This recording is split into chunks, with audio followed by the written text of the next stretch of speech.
Bonjour Karine. Bonjour Pascal. Merci de me consacrer quelques minutes. Je suis ravie. Je vais te laisser te présenter. Et puis ce que je te propose ensuite, c'est qu'on puisse parler du jeu. Du jeu et de son rôle dans l'apprentissage. Et de la façon dont le cerveau intègre cet apprentissage. Je suis donc Karine Diffusco et mon métier c'est de fabriquer des boîtes à outils basées sur les neurosciences, la psychologie comportementale et cognitive. Ces boîtes à outils, elles ont pour but de comprendre le fonctionnement de notre cerveau et de l'utiliser au mieux, et notamment en situation d'apprentissage. Le jeu, tu peux nous en parler, le jeu, l'apprentissage? Je pense qu'à un moment, il faut revenir à notre condition de mammifère. On a juste oublié qu'on est des mammifères et tous les mammifères apprennent par le jeu. Nous, quand on apprend par cette dimension-là, une dimension ludique, on va avoir l'impression de fournir moins d'efforts. Parce qu'il y a cette dimension ludique, cette dimension un peu décalée, cette dimension de plaisir. En revanche, les ressources qu'on va investir vont être les mêmes, mais la sensation qu'on va avoir va être moindre. Quand on parle de plaisir, on parle d'émotion. Et les neurosciences ont remis au centre de l'apprentissage les émotions. Elles ont redonné leur lettre de noblesse aux émotions.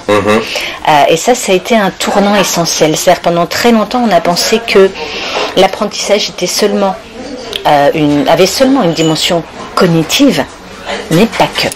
Tu peux détailler un peu cette émotion, émotion négative, positive, comment elles jouent les unes et les autres dans le jeu?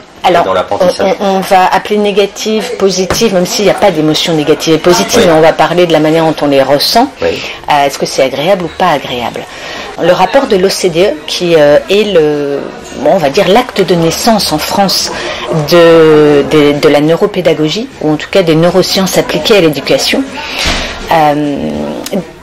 Dans ce rapport, il y a une phrase qui est extrêmement importante qui dit qu'un certain niveau d'émotions négatives perturbe, voire empêche l'apprentissage. Donc à un moment, c'est vraiment prendre conscience de l'effet délétère du stress notamment.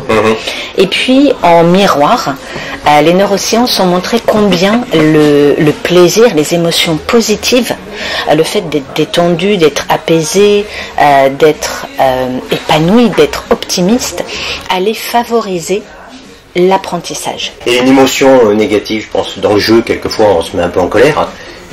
Quelquefois dans le jeu on peut avoir peur. Oui. Est-ce que comment ces émotions-là peuvent elles aussi être bénéfiques à l'apprentissage ou pas? Alors je dirais deux choses. La première chose c'est chaque fois qu'on a une émotion, chaque fois qu'on ressent quelque chose, notre cerveau va mettre un post-it. Sur notre mémoire. C'est-à-dire qu'on se souvient beaucoup plus des événements qui ont été porteurs d'une dimension émotionnelle qu'on a vécue avec le cœur. Donc ça a effectivement un impact positif. C'est un levier mnésique. Ça c'est la première chose. Et en même temps, ça suppose que cette émotion n'est pas une intensité trop forte. Parce que quand on est dans une émotion à intensité très forte, on est seulement dans l'émotion. C'est-à-dire qu'à un moment, notre cerveau pensant est paralysé. Il est débranché. Pour qu'un jeu soit réussi en termes d'apprentissage, quels ingrédients tu auras envie de mettre? Sur quel levier tu auras envie de jouer? On va dire qu'il y a quatre critères qui me paraissent importants. Le premier critère, c'est que la difficulté du jeu doit être adaptée au niveau de connaissance des participants. Donc il ne faut pas que ce soit trop facile, parce que du coup, on n'a pas envie de se mettre en mouvement, c'est pas stimulant. Et en même temps, il ne faut pas que ça soit trop difficile. Parce que trop difficile, ça veut dire qu'on va se dire qu'on ne va pas y arriver, on va se décourager. Et là, on va rentrer dans un stress de peur de l'échec. La deuxième chose, c'est une difficulté qui va augmenter de manière incrémentale, petit à petit, pour que à chaque tu vois, comme si on avait des niveaux, un peu comme dans un jeu vidéo. Chaque niveau qui est passé soit une source de réussite, de succès. Donc là, on a nos neurones dopaminergiques qui vont envoyer une giclée de cette hormone de plaisir, la dopamine. On va entrer dans une espèce de cercle vertueux d'apprentissage et de mouvement pour aller toujours un peu plus loin. On est vraiment sur les leviers motivationnels, les leviers de motivation. Parce que on se souvient extrêmement bien d'une action qui nous a procuré ce plaisir-là. Et on va même lui accorder plus de valeur. D'accord. Ce qui fait que de manière anticipée, ça va nous inciter à refaire l'action. Donc en matière d'apprentissage, c'est extrêmement précieux. Et puis, a posteriori, ça va permettre de renforcer toujours un peu plus. La troisième dimension, c'est il faut faire un retour d'information immédiat. Parce que si on a un retour d'information, en gros, la réponse est correcte ou pas, à la fin d'une journée ou le lendemain, notre cerveau a le temps d'ancrer le chemin erroné, si je le dis de manière un peu grossière et imagée. Quand on a un retour d'information immédiat, soit la réponse est correcte et ça va permettre d'ancrer tout de suite et de renforcer de manière positive cette réponse-là, soit l'inconfort émotionnel et mental que l'on va avoir va nous permettre de mémoriser la réponse erronée. En gros, on s'est trompé de chemin, c'est pas celui-là qu'il faut prendre. Celui-là, il nous procure une sensation désagréable.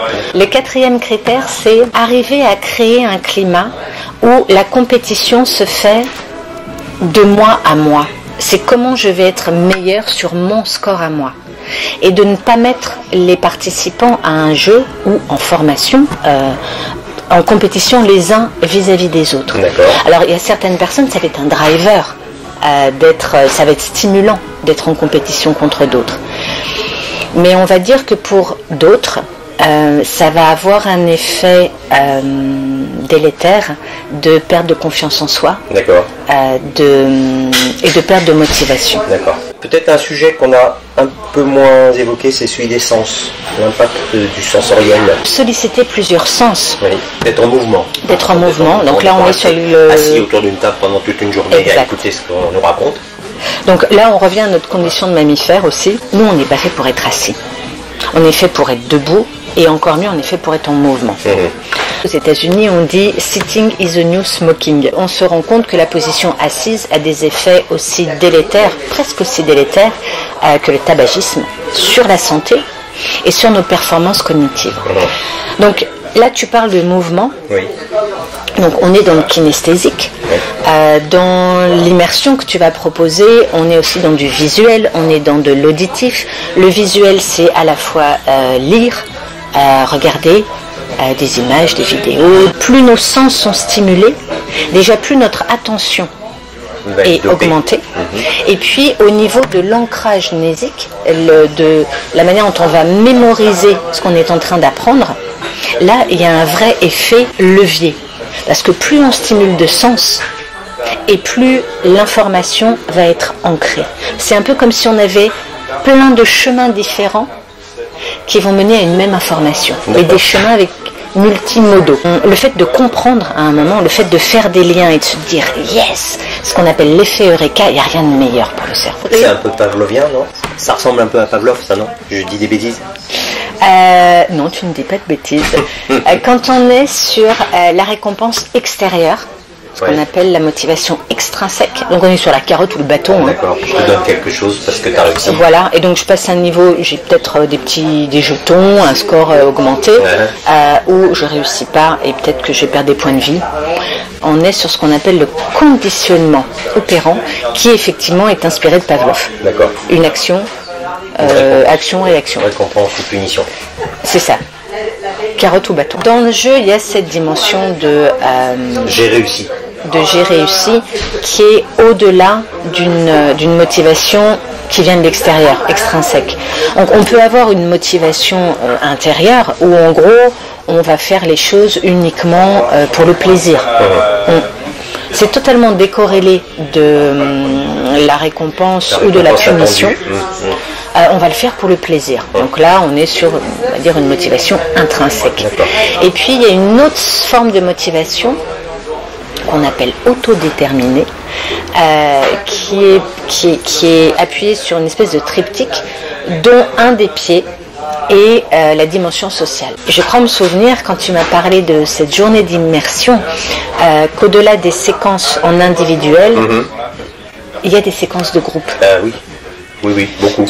Et ça c'est extrêmement important. D'accord. Nous les êtres humains, notre besoin élémentaire, qu'on a cru pendant très longtemps être celui de sécurité, au sens avoir de la nourriture et un abri, n'est pas celui-là. Notre besoin d'être humain est d'être en lien avec les autres. D'accord. Encore une condition de mammifère qui est on est fait pour appartenir à un groupe. D'accord. Et dans cette motivation autodéterminée, il y a ce besoin inné, fondamental, universel de dimension sociale. D'accord. Et le fait de faire travailler les gens en groupe, ça répond à ce besoin-là. Et à certaines personnes qui vont faire des liens auxquels moi j'aurais pas pensé. Échanger, regarder les autres, regarder absolument. Comment ils font, oui. S'inspirer de la façon dont ils font, absolument. Leur montrer des choses aussi. Leur montrer des choses. C'est aussi c'est expliquer à quelqu'un. Lorsque l'on explique quelque chose, on est obligé de structurer sa pensée, de modéliser. C'est ce qu'on est en train de faire. Absolument. Et en fait, ça fait... déjà, c'est une dimension de répétition.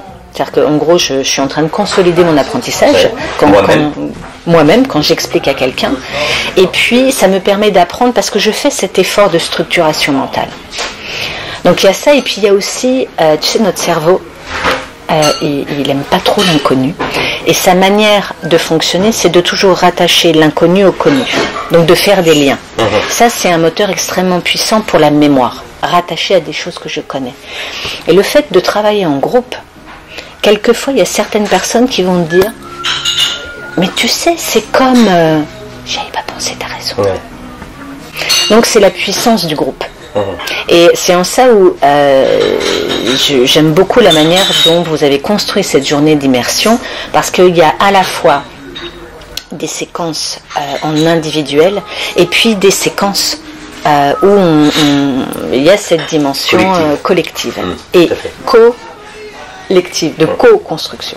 Dernier sujet, tu viens d'en parler justement, c'est ce côté immersif. Plonger les participants dans un univers décalé, décentré par rapport à leur quotidien professionnel. Qu'est-ce que tu en penses ? Au-delà de la dimension ludique, la dimension de plaisir dont on a parlé, qui est extrêmement importante, il y a deux choses. Déjà, ça engage plus les participants. Parce que ça a un côté inédit, ça a un côté découverte. Donc on est vraiment sur l'engagement actif dans l'apprentissage. Donc engagement actif, on va dire un des piliers de l'apprentissage de Stanislas Dehaene, comment je vais me mettre en mouvement et engager toutes mes ressources au service de cet objectif d'apprentissage. La deuxième chose, c'est si notre cerveau n'aime pas l'inconnu, il aime bien les surprises. Et là, il y a un truc totalement inédit. C'est-à-dire qu'on ne sait pas à quoi s'attendre, c'est waouh. On est un peu dans la zone de turbulence, mais on n'est pas dans la zone de panique. Oui. Parce que c'est cadré. C'est cadré. Absolument. On sait où on est. On sait où on est. Cette journée d'immersion, ce jeu que vous développez, ça a un objectif pédagogique. Le fait d'apprendre des choses de manière totalement décorrélée de l'environnement professionnel, puis d'avoir une séquence a posteriori très ancrée dans le métier, la vie de tous les jours, le quotidien pour de vrai, ça va permettre de faire ces fameux liens. C'est-à-dire que j'ai appris des choses dans un environnement qui n'avait rien à voir avec mon métier, d'une manière sympathique, ludique, parfois sans avoir eu l'impression d'apprendre vraiment. Et les liens vont se faire de manière hyper simple entre ce que j'ai appris de cette manière-là et ce qu'il me convient d'appliquer dans mon métier. Merci beaucoup, Karine. Mais je t'en prie. C'était extrêmement éclairant. Merci à toi. Je rappelle le nom de ta boîte, Boîte Crânienne. Boîte Crânienne. Site internet, blog. Site internet, blog, Facebook, Instagram, enfin tout ça quoi. Puis merci aussi au bar qui nous a reçus aujourd'hui, les Décalés dans le 17e arrondissement. Belle journée à toi. Et amuse-toi bien. Merci.